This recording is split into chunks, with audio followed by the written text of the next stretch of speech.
So, Adya, what made you decide to take up HR as a profession? Oh, I talk a lot. And my options were HR or radio jockey. so, So, why not radio job?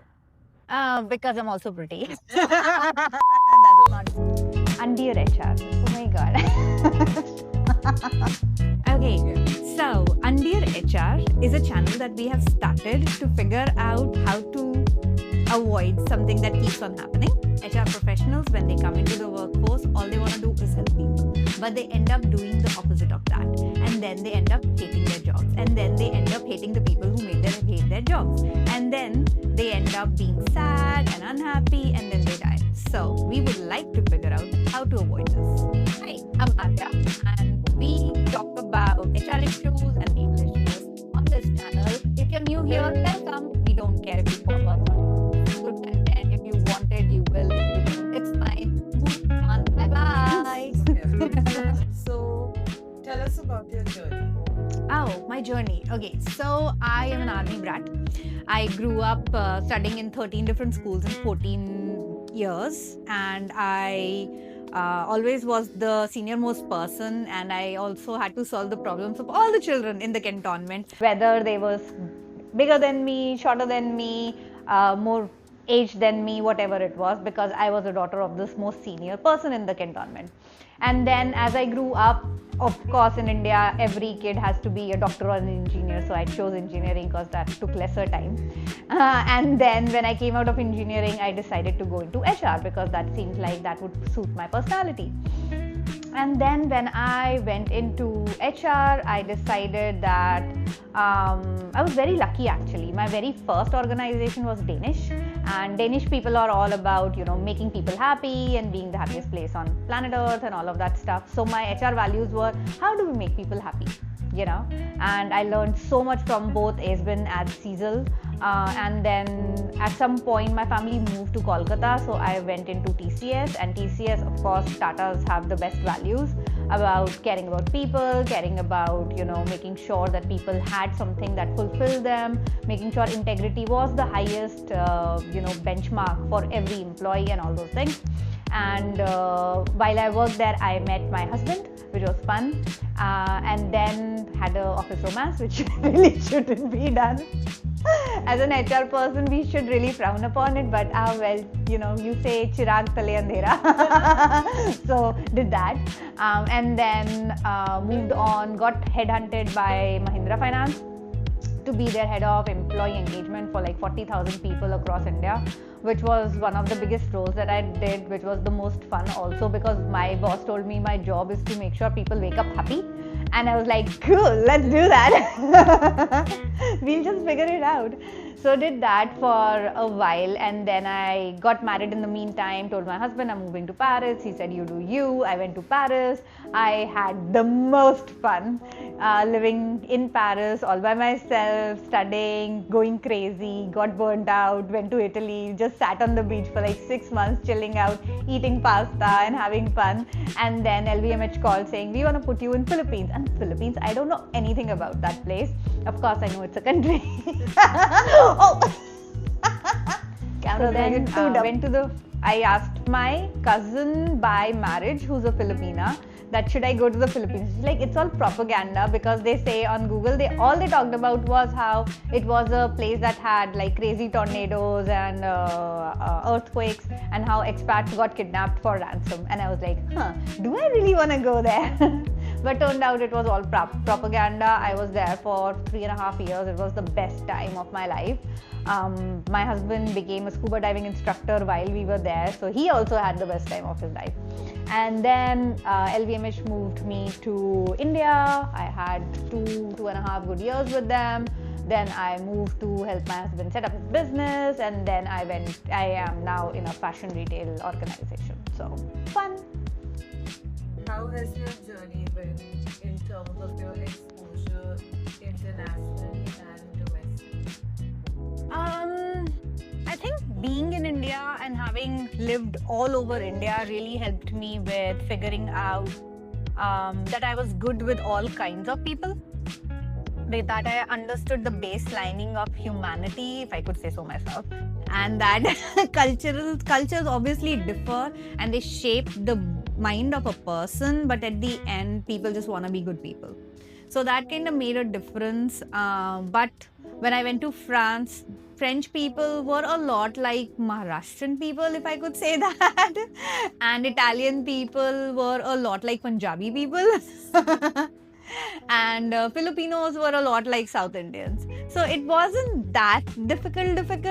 Maybe not everyone will trace the same differences and commonalities, but I did. So for me, it wasn't like all new people. It was just a different dialect of the same language.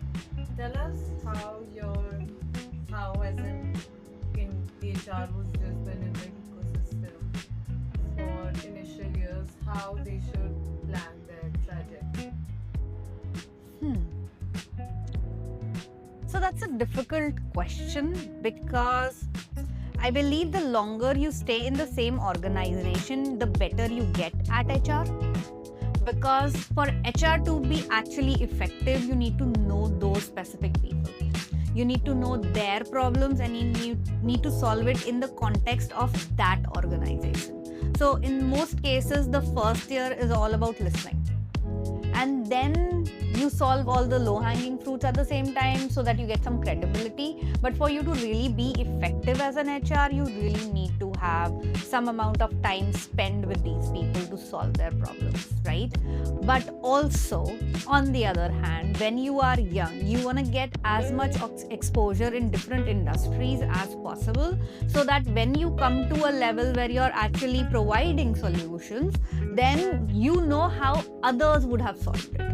You know, so a lot of the times, like when I was with LVMH, it's a very decentralized organization. So every HR person did their own thing, and the management in Singapore and Paris wasn't sure how to kind of figure out what people were doing. So we used something that I had learned in my first organization, which is the agile way of developing softwares, which is called Scrums.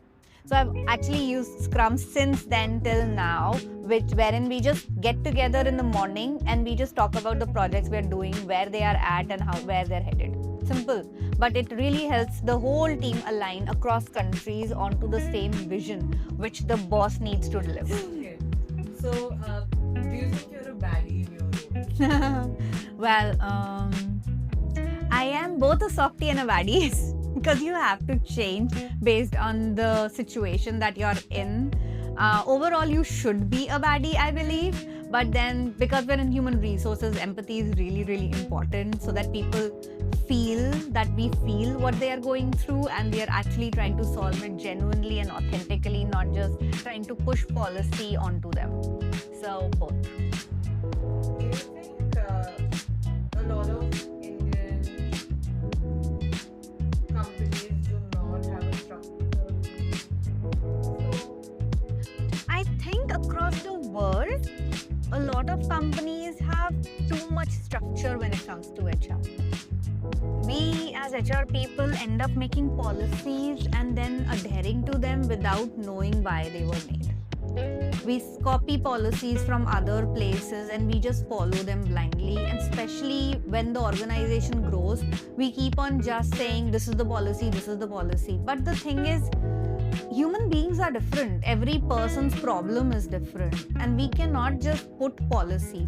Any policy that I make sure that it's only 80% fixed and 20% flexible. And when I'm making the policy, if I know that 50% people need flexibility, I build that flexibility in. I know that my creative people will not wake up early. They want to work at night. What is the point of having 9 to 6 in that case? I know that there are people who are early waker upper who would rather start work at 8 and then leave at 4. So why not have a policy that includes both these kinds of people, you know? Policies are to govern people so that the work of the company gets done and so nobody can misuse the system. But if you don't trust your people to do the right thing, no matter how good the policy is, it will fail or it will push your best people out. What's one of your favorite destinations? Italy, for sure. The beaches are beautiful, the food is amazing, and the people are beautiful. Tell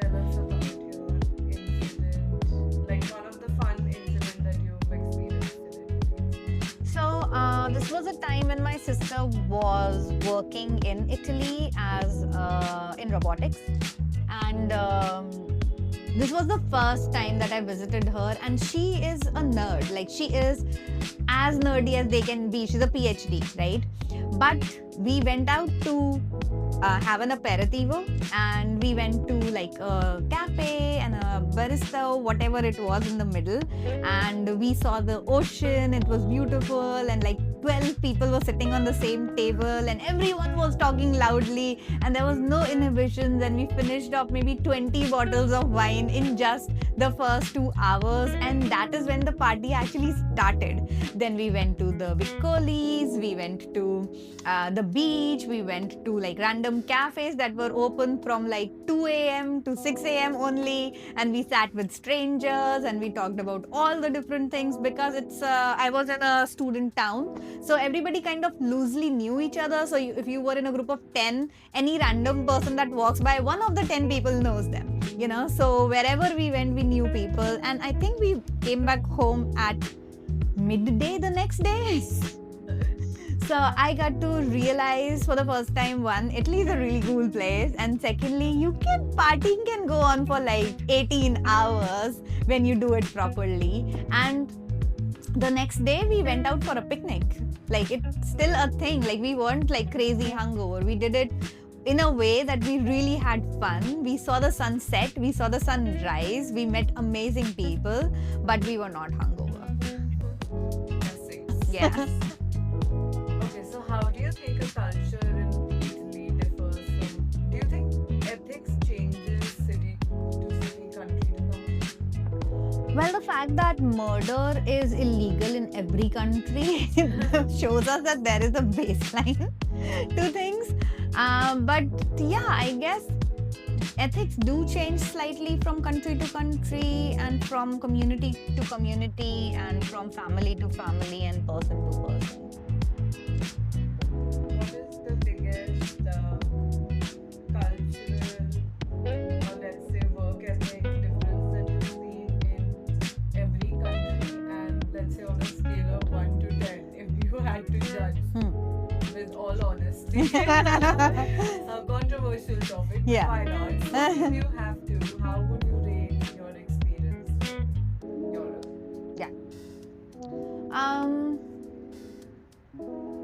Actually, if you look at it in my HR experience, the most insightful experience that I had was actually in the Philippines. So when I got to the Philippines, I had people reporting into me, right? And they would say yes, and then they wouldn't do what I had asked them to do. Okay, so as I kept asking other expats, what the hell is going on? I figured out that one, they don't trust Indians because there is a 5-6 history in the Philippines. So they didn't really, I had to earn their trust. I didn't get it because I was in a position where they should just do what I tell them to do, which was like different from the Indian culture where it's always top down, or used to be 10 years ago. And then secondly, they had been colonized for 250 years by two different cultures, Spanish and American, both of which are not known to be colonizers, right? But the Filipino people kind of learned through those 250 years, which is almost 10 generations, that they cannot say no. They're not allowed to say no. So even now, when you tell them to do something that they don't want to do, they don't have it in their blood, in their body to actually say no. But they also don't do it because they're rebellious and they're like, why should I do it? It makes no sense to me, so I won't do it. So they'll say yes to you and then not do it. So that I thought was really interesting, that if you actually study a culture and their history, you get to know why their people behave the way they do. And then once I got that insight, getting work done was so much easier. What's the purpose of this channel or this podcast? Good question. I would like to get a 2-book deal. So I think this channel I started because I want to give back to society. I want to do what I can to impact at least the new upcoming HR folks, so that they know that they don't have to hate their jobs and that HR is not thankless job. It is actually really, really rewarding. It's really, really gratifying because what you do actually makes a difference. The people that you hire, the people that you promote, even the people that you let go, you change the trajectory of their life. And that is a very powerful place to be. And the last thing a person in this power should do is feel helpless. That's what. On this journey, if we end up helping others also, well and good.